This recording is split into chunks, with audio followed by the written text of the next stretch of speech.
उससे मुक्ति मिले। जिसका कोई सदस्य बीमार हो जाए घर में तो अस्पताल से लेकर हर जगह चक्कर लगाना पड़ता है। वास्तव में कहानी मौजूदा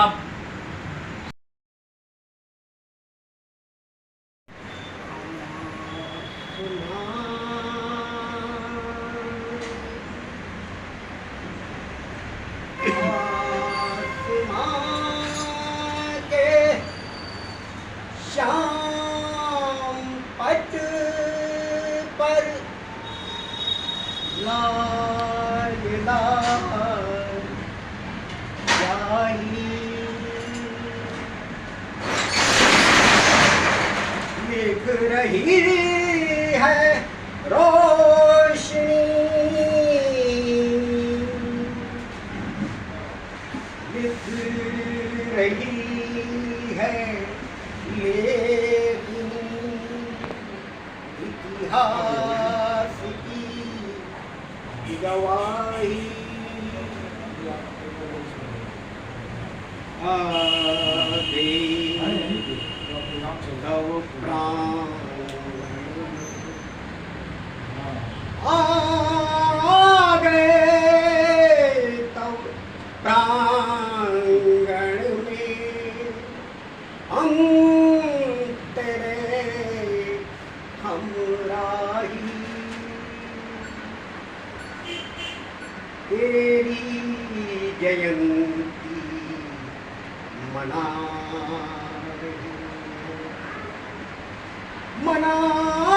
रहे हैं, तेरी जयंती कलम के सिपाही, ओ कलम के सिपाही, ओ कलम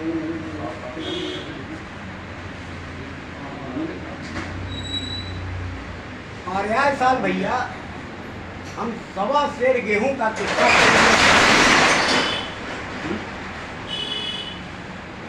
तो वहां एक सज्जन खड़े हो गए, बोले सूत्रधार ये आप क्या करें, ये क्या करें भैया क्यों सुना रहे हैं, अरे आवा भैया भैया भैया भैया आवा भैया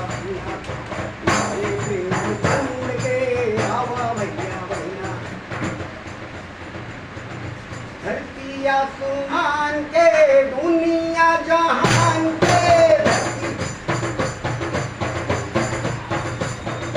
धरती आसमान के दुनिया जहान के, मजदूर किसान के सतुआ किसान के, हवा भैया भैया भैया बताया के, हवा भैया भैया सज्जन कहने लगे यही तो मैं कह रहा हूं, ये मजदूर किसान का कौन किस्सा होता है क्या, होकर तो जिंदगी होला, जिंदगी मजदूर किसान का सुख होता है दुख होता है, किस्सा कहाँ होता है भैया, किस्सा तो होता है राजा महाराजा का। सुनिए हम सुनाते हैं आपको, और सज्जन कहने लगे मैं सुना।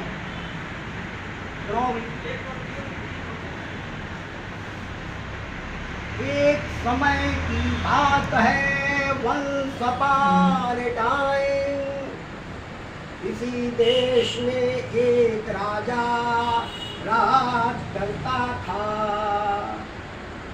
उस राजा की एक महारानी थी और दोनों की एक राजकुमारी थी। के महल में कैद और जादूगर की जान एक तोते में बस। दूर देश से घोड़े पर सवार होकर एक राजकुमार टप टप टप टप चलता हुआ आता है। उसने तोते की गर्दन मरोड़ दी और जादूगर मर गया, राजकुमारी आजाद। फिर तो राजा ने अपना राजपाट राजकुमार को सौंप दिया और तब राजकुमार और राजकुमारी वर्षों तक सुखपूर्वक राज करते रहे। तबले वहां एक पंडित जी बैठे रहे। वो बोले, अरे बबुआ, किस्सा तो भगवान का होता है, देवी देवता का। रामायण, महाभारत, रामचरितमानस के पहले हमको खुद प्रेमचंद का किस्सा सुनाना हो तो भैया चश्मा निकालना ही पड़ेगा। लग रहा है मुझे प्रेमचंद का किस्सा सुनाना है तो चश्मा तो प्रेमचंद पता नहीं लगाते कहीं लगाते हमको। तो ये उस समय की बात है जब भारत कभी आजाद नहीं था, देश सभी अंग्रेजों का गुलाम। अंग्रेज दोनों हाथ से देश को लूटते थे और कपड़ा मिलों का बना हुआ उल्टे देश में आयात किया। ये तो था भैया उद्योगों का किस्सा। और किसानी में क्या हुआ? अंग्रेजों ने किसानों को मजबूर कर दिया, गेहूं नहीं बोना है, जौ नहीं बोना है, चना नहीं बोना है, आपको नील की खेती कर, जबरिया नील की खेती, गन्ने की खेती कर, जूट की खेती कर, चीनी मिल खुली, जूट मिल खुली। और आसाम में चाय बागान बड़े बड़े विशाल। आसाम के आदिवासियों को उनकी जल जंगल जमीन से उजाड़ कर छोटे छोटे दड़बों में बंद किया और उनसे हाथ तोड़ मेहनत करा। ये थे। फिर बोले एक साथ, तेरी कहाँ का पचड़ा? बनारस के पास एक गांव है लमही। उसी लमही में मुंशी प्रेमचंद जी का जन्म हुआ। उनके पिता का नाम था अजायब राय और माता का नाम था आनंदी देवी और बच्चा यानी प्रेमचंद जी का नाम रखा गया धनपत राय। उनके बचपन का। उनकी माँ एकदम छुपने में स्वर्ग सिधारी और 16 साल के प्रेमचंद थे तो उनके पिताजी भी गोलोकवासी हो गए। अब सारी जिम्मेदारी प्रेमचंद की। घर में कसाना था, छोटी मोटी नौकरी करके पेट पालते थे। सौतेली माँ और 2 सौतेले भाई, अब पेट पर्दा चलाना पड़ता। अब उस जमाने के हिसाब से प्रेमचंद की शादी बचपने में हुई, बाल विवाह का चलन।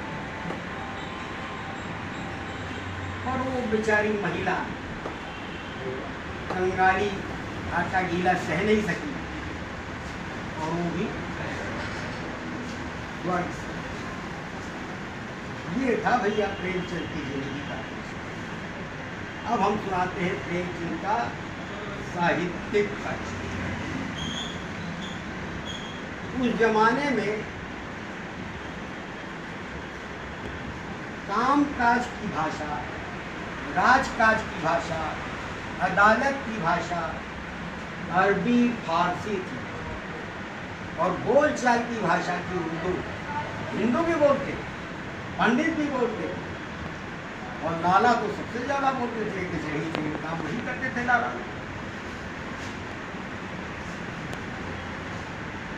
उस जमाने में अंग्रेजों ने फारसी थिएटर बम्बई में कलकत्ता में बनाया। अंग्रेज साहबान लोग रुस्तम, सोहराब और हमारे राधेश्याम रामायणी, उन्होंने रामायण लिखी फारसी उर्दू के अंदाज में और वो भी उस पे नाटक करने लगे। आगाह कश्मीरी अनारकली भी वही। नकली कर। तो उस समय लेखकों का भी यही मामला। एक थे बाबू देवकी नंदन खत्री, वो तिलस्मी और अय्यारी के उपन्यास लिखते थे। जासूस, दरबार के अंदर उठा पटक हुआ था, तो उन्होंने भी अपना नाम रखा नवाब राय तखल्लुस। करबला की कहानी लिखा, रानी सैरंध्री लिखा, और फिर महात्मा गांधी आ गए देश में। 1885 में कांग्रेस खड़ी हो गई, आजादी का आंदोलन जोर पकड़ने लगा। उन्होंने पहला अफसाना लिखा, सोजे वतन, यानी देश। सोजे वतन, हाँ सोजे वतन, देश की चिंता, हाँ भाई। और हजारों प्रतियां उसकी जला है। पर क्या कल्पना के पंख कभी कतरे जा सकते हैं? विचारों को कैद किया जा सकता है, जुबान पर बंदिश लगाई जा सकती है? नहीं, बिल्कुल। अब प्रेमचंद एक नए अंदाज में सामने आए। हिंदुस्तान के हर गोशे, हर शहर में, हर कस्बे में, हर गांव में, गली मोहल्लों में आजादी के तराने गूंज रहे थे, आजादी के नारे गूंज रहे थे। तीनों मजहब अलग अलग, जातियां, भाषा, बोली, रस्म और रिवाज सब अलग अलग, लेकिन आजादी का जज्बा सब में एक। मुक्ति सिर्फ फिरंगियों की हुकूमत से ही नहीं पानी। फिरंगी चले जाएंगे, देश आजाद हो जाएगा। देश के भीतर जो सामंतवाद और उसका सामंती कल्चर, जो कुसंस्कृति व्याप्त थी, उसके खिलाफ भी आंदोलन करना बहुत जरूरी है। बंगाल में राजा राम मोहन राय सामने आते हैं। वो सती प्रथा और बाल विवाह के विरोध में आवाज उठाते हैं और अंग्रेजों को भी कानून बनाना। राजा राम मोहन राय विधवा विवाह के पक्षधर। साथियों, इसी समाज की तरक्की की कसौटी अगर आपको जानिए तो वहां की महिलाओं की क्या स्थिति है ये जानिए। आज क्या स्थिति है? घर से बाहर तो महिलाएं निकली, पर पूंजी के जाल ने वो कैसा फंसा है उसको। चंद के हृदय में भी नए आदर्शों ने घर बना लिया, और रचनाकार तो वही है भैया, वो केवल लिखता नहीं है, जीता है। जो अपनी रचना को अपने जीवन में उतारता है वही सच्चा ईमानदार रचनाकार है। और प्रेमचंद ऐसे ही रचना गाँव में बसती है, इसलिए हम गाँव की कहानी लिखते हैं। मजदूर किसान के कष्ट ये उन्होंने तय किया।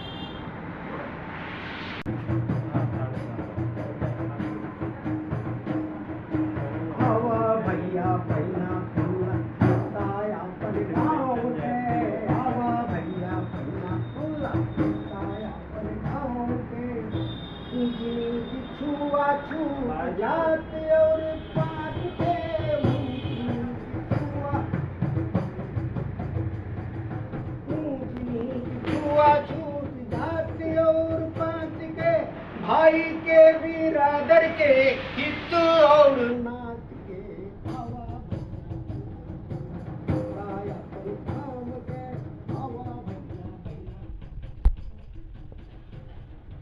मजदूर किसान के ठाकुर के उमराव के, मजदूर किसान के ठाकुर के उमराव के, गट्ठा पड़ल हाथे के एड़ी फाटल पाँव के,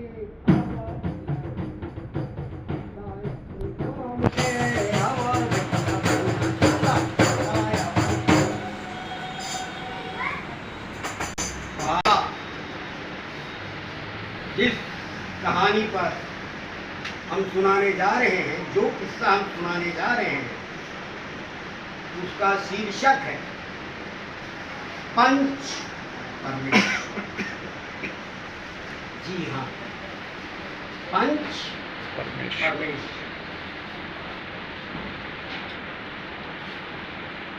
प्रेमचंद जी बयान करते हैं कि गांव में दो जिगरी दोस्त, एक का नाम था अलगू चौधरी और दूसरे का जुम्मन शेख। एक हिंदू और एक मुसलमान। जब जुम्मन हज करने जाते थे तो अलगू चौधरी को अपना सारा जमीन जायदाद घर परिवार सौंप के जाते थे, और जब अलगू चौधरी तीरथ पर जाते थे जुम्मन शेख को अपना सौंप के जाते थे। इतनी दोस्ती थी भैया, एक हिंदू और एक मुसलमान। इनमें कोई खान पान का व्यवहार नहीं, धर्म अलग, मजहब अलग, लेकिन स्वभाव और विचार, असल दोस्ती तो विचारों की ही होती है। लोगों के विचार और उस समय बहुत हिंदू मुसलमान का भेद नहीं था। एक हिंदू था, एक मुसलमान। जब होली थी आती थी तो गुजिया खाने जुम्मन शेख अलगू चौधरी के घर जा पहुंचते। और जब ईद आती अलगू चौधरी जुम्मन शेख के यहाँ पहुंच जाते थे सवैया खाने। दोनों त्योहार हो, मेला हो, ठेला हो, दशहरे का मेला हो, मुहर्रम का मेला हो, दोनों साथ घूमते थे।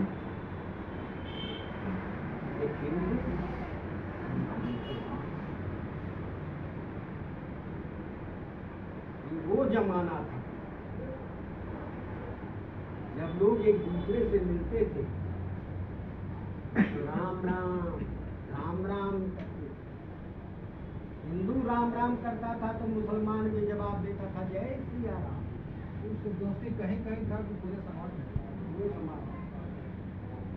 और जब मुसलमान करता था आवाज है, छोटी बड़ी खुशी से करता था आवाज है, वाले सलाम वालेकुम, वालेकुम सलाम। यानी किसी को न उर्दू बोलने में गुरेज था, न हिंदी बोलने में मुसलमान को गुरेज।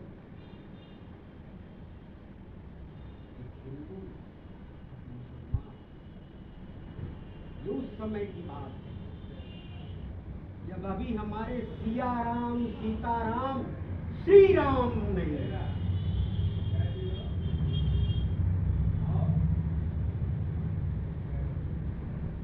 आजादी की लड़ाई हिंदू और मुसलमान कांधे से कांधा मिलाकर गांधी जी आजादी की लड़ाई का हुआ। उनका प्रिय भजन था भूपति राघव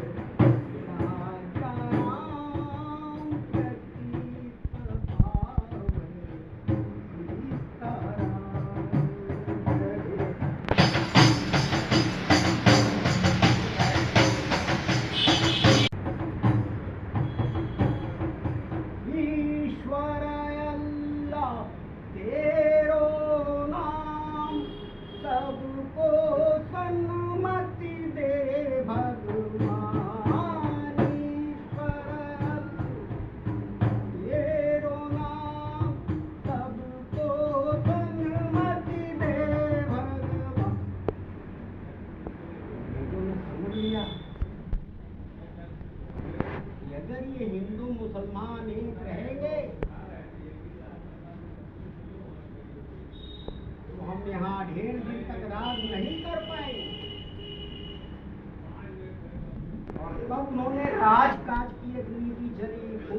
डालो, राज करो, फूट डालो, राज करो। उन्होंने हिंदू मुसलमान को आपस में लड़ा दिया।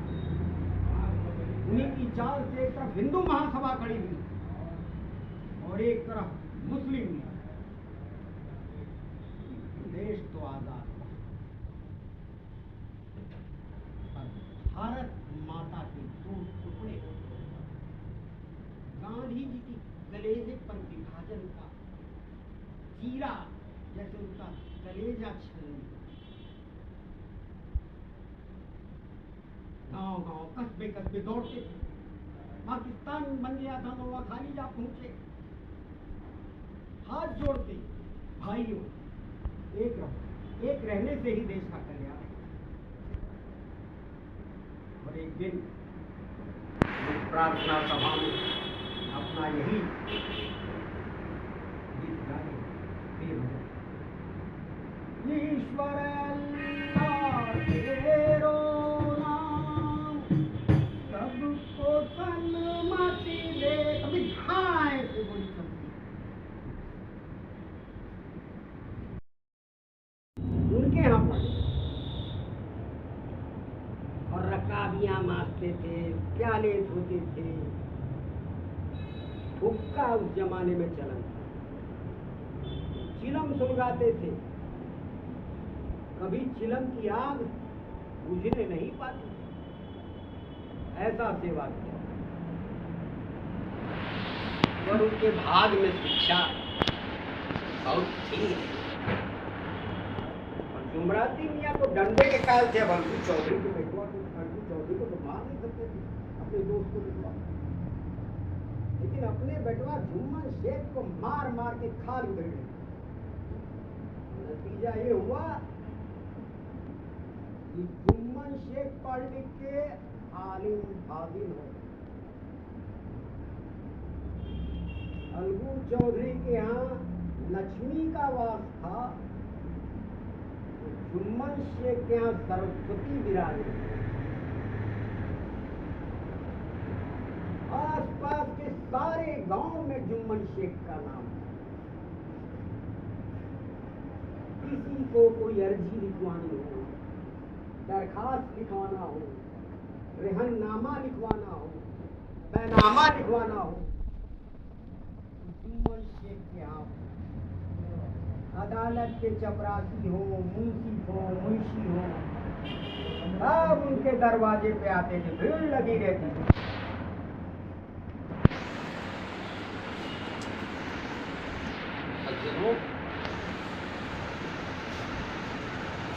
होता यूं है कि जुम्मन शेख की एक खाला जान, खाला बोले तो मौत, खाला बुढ़िया हो गई, लाठी टेक के चली। कोई उसके हित नाथ, घर में बच्चा नहीं, थोड़ी सी जमीन जाती।